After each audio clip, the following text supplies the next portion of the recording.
Hello students, most welcome to the Thorax YouTube channel. आज हम बात करेंगे cell the unit of life chapter के 4th लेक्चर के बारे में। आप सबके मन में डाउट है कि सर लेक्चर क्यों नहीं आ रहे थे इतने दिनों से। मेरी तबीयत थोड़ी डाउन हो गई थी और लाइटिंग का भी इश्यू चल रहा था हमारे विलेज के अंदर, इस वजह से थोड़े से पेंडिंग हो गए थे लेक्चर। चिंता ना करें, नीट 26 से पहले बायो का पूरा सिलेबस थोरेक्स आपका कंप्लीट करवाएगा और उम्मीद है आज से लेक्चर कंटिन्यू रहेंगे। तो बिना एक भी सेकंड वेस्ट किए लेक्चर स्टार्ट करता हूं बच्चे। पिछले लेक्चर के अंदर हम प्रोकैरियोटिक सेल, मेसोसोम और इंक्लूजन बॉडीज यही टॉपिक पढ़ रहे थे। आज के लेक्चर में इन दोनों टॉपिकों को डिटेल में देखेंगे और इसको पिछले लेक्चर में देखा था, फिर से इसको समराइज करेंगे। चलिए भाई स्टार्ट करते हैं।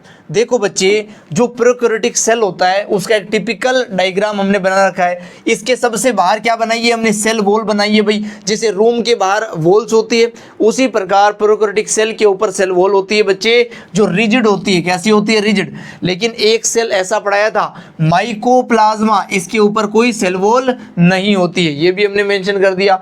उसके अंदर होती है बच्चे सेल मेम्ब्रेन, इसे प्लाज्मा मेम्ब्रेन भी बोलते हैं। ये यूनिवर्सल होती है, दुनिया के किसी भी सेल में प्लाज्मा मेम्ब्रेन इसी की तरह होती है, इसलिए यूनिवर्सल। इसके अंदर जो फ्लूइड नेचर होता है वो साइटोप्लाज्म होता है बच्चे, ये सेमी फ्लूइड कैटेगरी का है। इसके अंदर कुछ सॉलिड पोर्शन भी है जैसे कि ऑर्गेनेल्स। बात समझ आती है? ये जो साइटोप्लाज्म है बच्चे, इसके अंदर बहुत सारी स्ट्रक्चर फैली हुई रहती है। ध्यान से सुनना, कुछ ऐसी बॉडीज प्रेजेंट होती है जिनके अंदर फूड स्टोर होता है। क्या स्टोर होता है? फूड।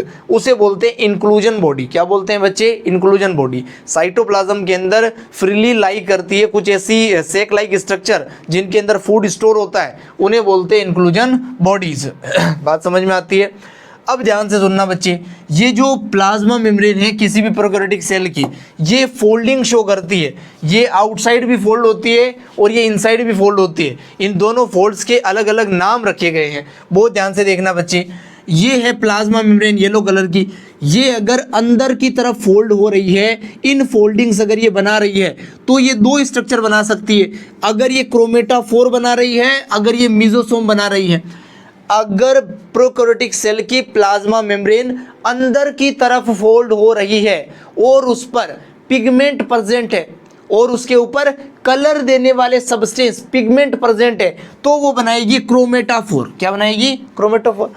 अगर अंदर की तरफ फोल्ड हुई है, उसके ऊपर पिगमेंट नहीं है और वो तीन अलग अलग मॉडिफाइड स्ट्रक्चर में बदल गई है, जैसे कि ट्यूब जैसे बन गई, ट्यूबुल ट्यूब यानी सिलेंडर जैसी, सैक जैसी बन गई, थैली जैसी वेसिकल, या फिर वो इरेगुलर हो गई है लाइक लेमिली। बात समझ में आती है? अगर प्रोकैरियोटिक सेल की प्लाज्मा मेम्ब्रेन अंदर की तरफ फोल्ड हो रही है और उसके ऊपर पिगमेंट प्रेजेंट है तो वह क्रोमेटोफोर के अंदर कन्वर्ट हो जाएगी। अगर उस पर पिगमेंट नहीं है, वो ट्यूबुल की तरह हो गई, वो वेसिकल की तरह हो गई, या फिर वो लेमिली की तरह हो गई, तो वो मेसोसोम को बनाती है। बोलो, बात समझ में आती है? प्रोकैरियोटिक सेल के अंदर मिलने वाले दो स्ट्रक्चर है जो प्लाज्मा मेम्ब्रेन की इन फोल्डिंग से बनते हैं, एक तो क्रोमेटाफोर और एक मेसोसोम। देखो बच्चे, क्रोमा का मतलब ही कलर होता है और कलर आता है पिगमेंट से, और फोर का मतलब ही ट्यूब होता है बच्चे, ऐसी ट्यूब जो कलर देती है जिसके ऊपर पिगमेंट प्रेजेंट है। बोलो, बात समझ में आती है? क्लियरिटी है बच्चे? इसके बाद देखो, ये जो प्लाज्मा मेम्ब्रेन है अगर अंदर की तरफ फोल्ड होती है तो ये दोनों बना सकती है, अगर बाहर की तरफ फोल्ड होती है तो ये फ्लैजिला बना लेती है। क्या बना लेती है बच्चे? फ्लैजिला। ये देखो, प्लाज्मा मेम्ब्रेन बाहर की तरफ फोल्ड हुई है और क्या बन गया है? फ्लैजिला बन गया है। राइबोसोम जो है प्रोकैरियोटिक सेल में 70s टाइप के होते हैं, जो कि सेल मेम्ब्रेन या फिर प्लाज्मा मेम्ब्रेन से जुड़े हुए रहते हैं बच्चे, एसोसिएटेड रहते हैं। आप देख भी सकते हो ग्रीन कलर के डॉट्स हमने बना रखे हैं यहाँ पे, जो कि प्लाज्मा मेम्ब्रेन से एसोसिएटेड है। ध्यान से सुनना, कुछ ऐसा डीएनए होता है जो genetic material, main genetic material से अलग होता है, उसे प्लाज्मिड बोलते हैं। उसके अंदर एंटीबायोटिक रेजिस्टेंस जीन प्रेजेंट होते हैं। ये ग्रीन कलर का बना रखा है एंटीबायोटिक रेजिस्टेंस जीन्स, और ये येलो कलर से बना रखा है हमने प्लाज्मिड। इसके बाद है बच्चे मेन जेनेटिक मटेरियल, ये जो है ग्रीन कलर का, ये मेन जेनेटिक मटेरियल है जिसे न्यूक्लियोइड बोला जाएगा बच्चे। मेन क्यों है ये? क्योंकि ये जीनोमिक डीएनए रखता है, इसके अंदर जीन्स प्रेजेंट है भाई इस डीएनए में, इसे जीनोफोर भी बोलते बोलते हैं, इसे न्यूक्लियोइड भी बोलते हैं। ये सिंगल क्रोमोसोम बन जाता है जब बैक्टीरिया में सेल डिवीजन होना होता है तब। अगर आप किसी सेल को टिपिकली ऑब्जर्व करोगे तो आपको कोई क्रोमोसोम नहीं दिखेगा, आपको क्रोमेटिन मैटर दिखेगा, क्रोमेटिन मटेरियल दिखेगा न्यूक्लियस के अंदर। लेकिन जब वो सेल डिवीजन करने वाला होता है, डिवीजन की प्रिपरेशन करता है, तब ये जेनेटिक मटेरियल कंडेंस होकर क्रोमोसोम बनाता है। अगर प्रोकैरियोटिक सेल है तो सारा मटेरियल एक ही क्रोमोसोम में कंडेंस हो जाता है। बोलो बात समझ में आती है। यहाँ पर जो डीएनए होता है बच्चे वो नेगेटिव होता है, क्योंकि डीएनए के अंदर फॉस्फेट ग्रुप होता है जिसके ऊपर नेगेटिव चार्ज होता है, इसलिए डीएनए कैसा है बच्चे, नेगेटिव है। इस डीएनए को स्टेबिलिटी देने के लिए यहाँ पर कुछ प्रोटीन्स होते हैं बच्चे जो कि पॉजिटिवली चार्ज होते हैं, उनका नाम है पॉली अमाइन प्रोटीन्स।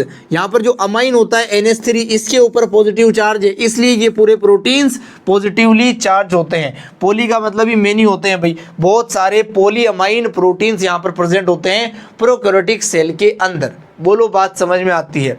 यह है प्रोकैरियोटिक सेल की एक टिपिकल स्ट्रक्चर जिसको पिछले लेक्चर में भी डिस्कस किया था, एक बार समराइज किया है आपके सामने। इसके बाद आगे बढ़ते हैं बच्चे, बोलो बढ़ सकते हैं, एक एक वर्ड में क्लियरिटी है। अब चलते हैं बच्चे मीजोसोम के ऊपर, बहुत ध्यान से समझो, बहुत ध्यान से। मीजोसोम जो है बच्चे वो एक एक्सटेंशन है, यानी कि ये इनवेजिनेशन है भाई। इन का मतलब अंदर, ये फोल्ड से इनसाइड द सेल, सेल के अंदर की तरफ। किसके फोल्ड है? सेल मेम्ब्रेन की फोल्ड है। जैसा कि मैंने बता दिया, प्रोकैरियोटिक सेल का सेल मेम्ब्रेन अगर अंदर की तरफ फोल्ड होके ट्यूबुल, वेसिकल और लेमिली बनाता है तो वो मीजोसोम को बना रहा है। बोलो बात समझ में आती है। ध्यान से देखो, एक्सटेंशन है, एक्सटेंड हो रहा है, फैल रहा है। इनवेजिनेशन है, इनवेजिगेट कर रहा है, अंदर की तरफ आ रहा है। किसका स्ट्रक्चर है? ये सेल मेम्ब्रेन का स्ट्रक्चर है। ये कैरेक्टरिस्टिक फीचर है भाई प्रोकैरियोटिक सेल का। यूकैरियोटिक सेल में मीजोसोम नहीं मिलता है, ओनली प्रोकैरियोटिक सेल के अंदर ही मीजोसोम मिल सकता है। बोलो बात समझ में आती है। इस मीजोसोम के कुछ फॉर्म हो सकते हैं बच्चे। किस किस फॉर्म में मीजोसोम मिल सकता है? ये ट्यूब के जैसा हो सकता है भाई, ट्यूबुल है ना, कुछ ऐसा ट्यूब के जैसा हो सकता है मीजोसोम। ये वेसिकल का जैसा हो सकता है, ऐसा थैली जैसा, और ये लेमिली का जैसा हो सकता है, कुछ ऐसा। बोलो बात समझ में आती है। मीजोसोम के फंक्शन लिखे हैं मैंने उनके फॉर्म के बेसिस पे। अगर ट्यूबुल जैसा मीजोसोम है तो वो डीएनए का रेप्लिकेशन करता है, वो डीएनए को डिस्ट्रीब्यूट करता है ना, वो डीएनए को बांटता है। बहुत ध्यान से समझो, ये एक ट्यूबुल बना रखा है। ये ट्यूबुल इस जीनोमिक डीएनए को कुछ इस प्रकार से सेपरेट आउट करेगा। यहाँ पर दो ट्यूबुल बन जाएगी जो जीनोमिक डीएनए को अलग अलग करेगी कुछ इस तरीके से। डीएनए को सेपरेट करने का काम भी कौन कर रहा है भाई? मीजोसोम कर रहा है। ये ट्यूबुलर मीजोसोम है। बोलो बात समझ में आती है। ट्यूबुलर का एक फंक्शन है डीएनए को रेप्लिकेट करना, दूसरा है डीएनए को अलग अलग सेल्स में बांटना जब सेल डिवीजन हो रहा है। वेसिकल की अगर मैं फंक्शन की बात करूं तो ये सिक्रीशन का काम करता है, ये ट्रांसपोर्ट का काम करता है बच्चे। इसके अलावा ये सेल वॉल का फॉर्मेशन भी करता है, सेल वॉल बनाने के लिए कुछ सब्सटेंस को सिक्रीट करता है भाई। वेसिकल्स फॉर्म जो है मीजोसोम का, इसलिए सिक्रीशन या फिर ट्रांसपोर्ट इसका फंक्शन है। सेल वॉल तो बना ही रहा है उसी मटेरियल से। बात समझ में आती है। लेमिली का क्या फंक्शन है बच्चे? लेमिली का सरफेस एरिया बहुत ज़्यादा है। अगर आप ध्यान से देखो तो यहाँ पर आप देखो, सरफेस एरिया बढ़ाने का काम कर रहा है लेमिली। अगर सरफेस एरिया बढ़ेगा तो वहां पर एंजाइम बढ़ेंगे, तो यहाँ पर एंजाइम का कंटेंट भी क्या हो रहा है बच्चे? बढ़ रहा है। अगर एंजाइम बढ़ रहा है तो एंजाइम क्या करते हैं मीजोसोम के? रेस्पिरेशन। तो यहाँ पर रेस्पिरेशन करने की कैपेसिटी भी बढ़ रही है। माइटोकॉन्ड्रिया करता है यूकैरियोटिक सेल में रेस्पिरेशन, मीजोसोम करता है प्रोकैरियोटिक सेल में रेस्पिरेशन। अगर आपसे क्वेश्चन पूछ ले एनालोगस ऑर्गन कौन सा है माइटोकॉन्ड्रिया के, तो आप लगाओगे मीजोसोम बच्चे, क्योंकि यूकैरियोटिक सेल में जो काम माइटोकॉन्ड्रिया करता है, काम का नाम है रेस्पिरेशन, वही काम प्रोकैरियोटिक के अंदर मीजोसोम करता है, रेस्पिरेशन। बात समझ में आती है। तो ये कुछ जनरल बातें हैं भाई मीजोसोम के बारे में। एनसीईआरटी की एक एक लाइन पे फोकस कर रहा हूँ। ये कहाँ से बनता है? प्लाज्मा मेम्ब्रेन के अंदर की तरफ फोल्ड होने से। ये ओनली प्रोकैरियोटिक सेल में प्रेजेंट होगा। इसके तीन फॉर्म होते हैं, तीनों के अलग अलग काम है भाई। ट्यूबुल जो है वो डीएनए को रेप्लिकेट करेगा, डीएनए को डिस्ट्रीब्यूट करेगा। वेसिकल जो है ये ट्रांसपोर्ट करेगा, ये सिक्रीशन करेगा, ये सेल वॉल को बनाएगा। और जो लेमिली है ये सरफेस एरिया बढ़ाएगा, जिससे एंजाइम बढ़ेंगे, जिससे रेस्पिरेशन बढ़ेगा। बोलो बात समझ में आती है। एक एक लाइन क्लियर होनी चाहिए स्लाइड की। अगली स्लाइड पे लेके चलता हूं बच्चे आपको, जिसका हेडिंग रहेगा क्रोमेटाफोर। क्रोमेटाफोर के अंदर क्रोमा वर्ड का मतलब ही होता है बच्चे कलर, और फोर का मतलब ही होता है इलोंगेटेड स्ट्रक्चर, यानी कि लंबी स्ट्रक्चर, खींची हुई स्ट्रक्चर।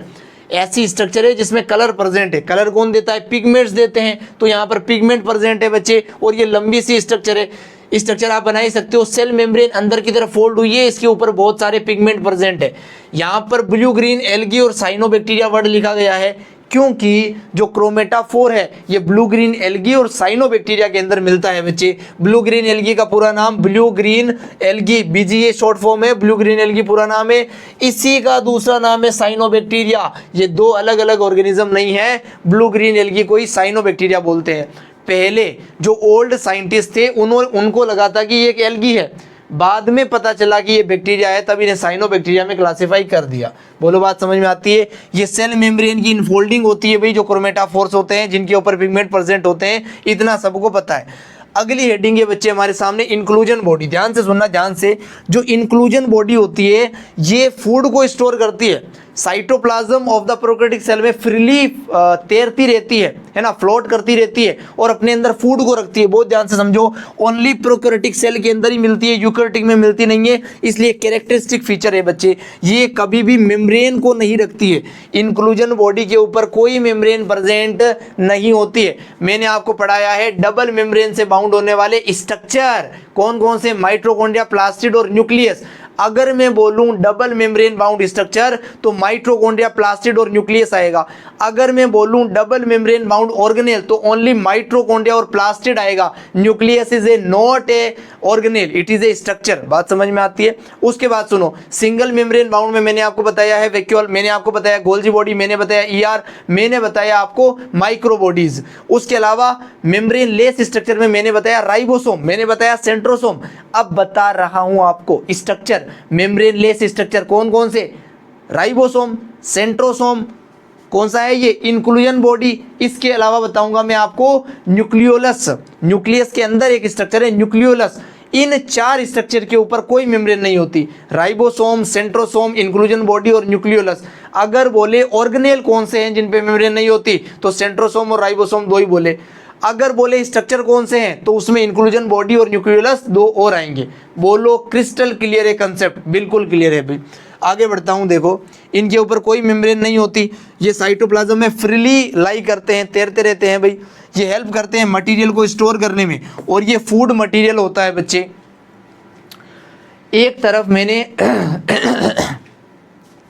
आपके लिए एक टेबल फॉर्मेट में बना रखा है कि कुछ गिव मी 1 सेकेंड, कुछ ऐसी इंक्लूजन बॉडी होती है बच्चे जो ग्लाइकोजन ग्रेन्यूल कही जाती है, क्योंकि इनके अंदर ग्लाइकोजन स्टोर होता है बच्चे।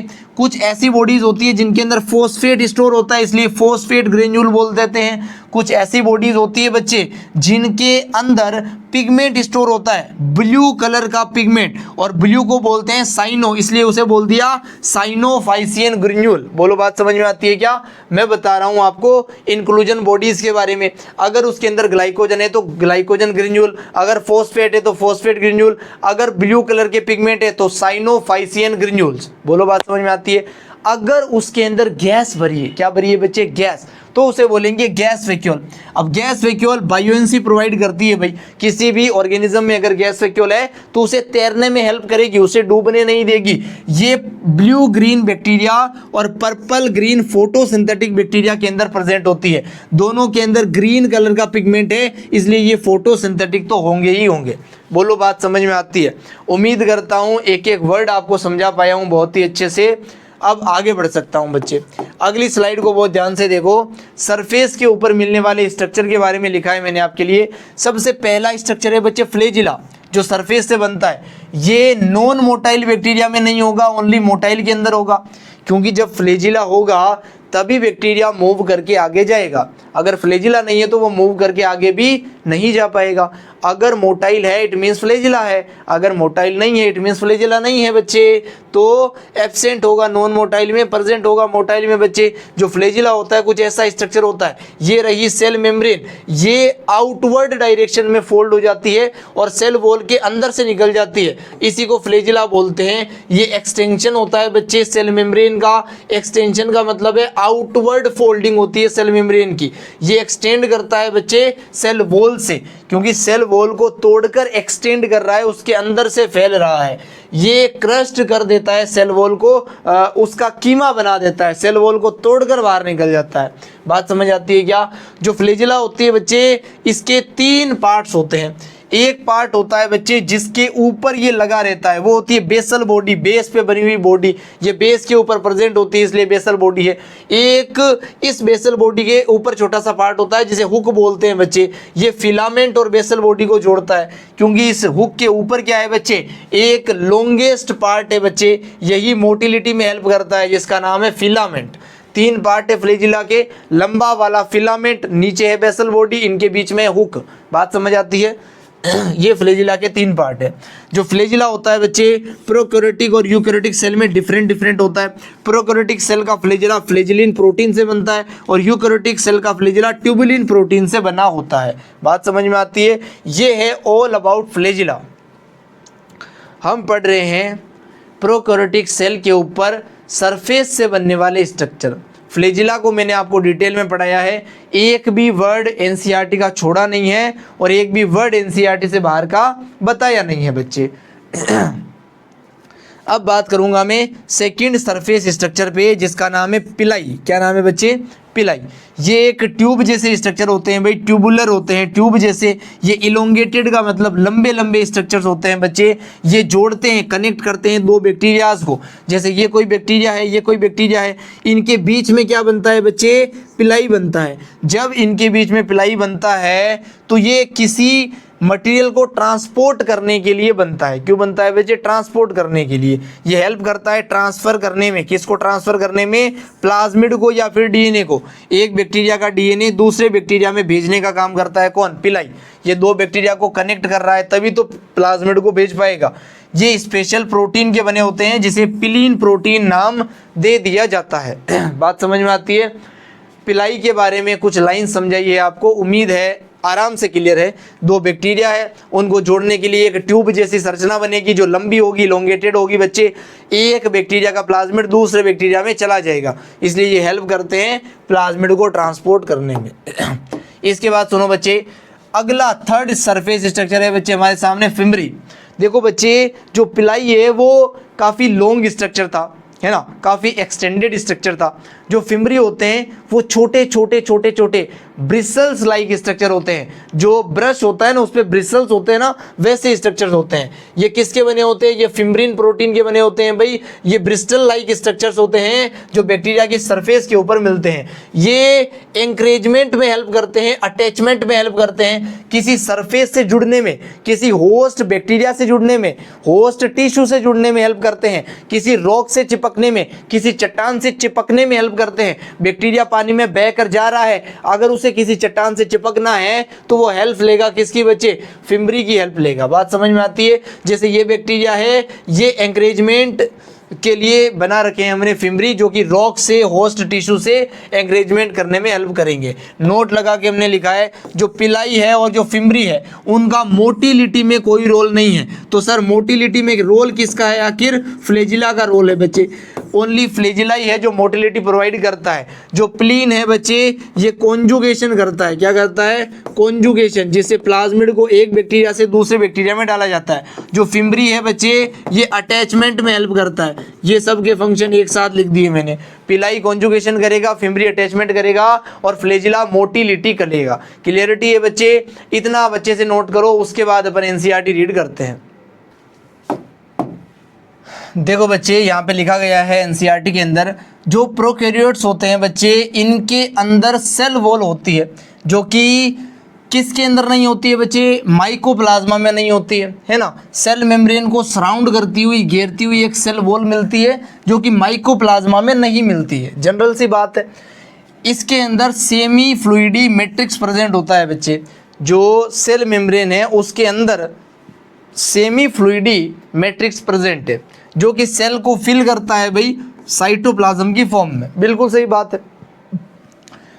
No well defined nucleus. Prokaryotic cell है तो कोई वेल डिफाइंड न्यूक्लियस यहाँ पर मिलता नहीं है।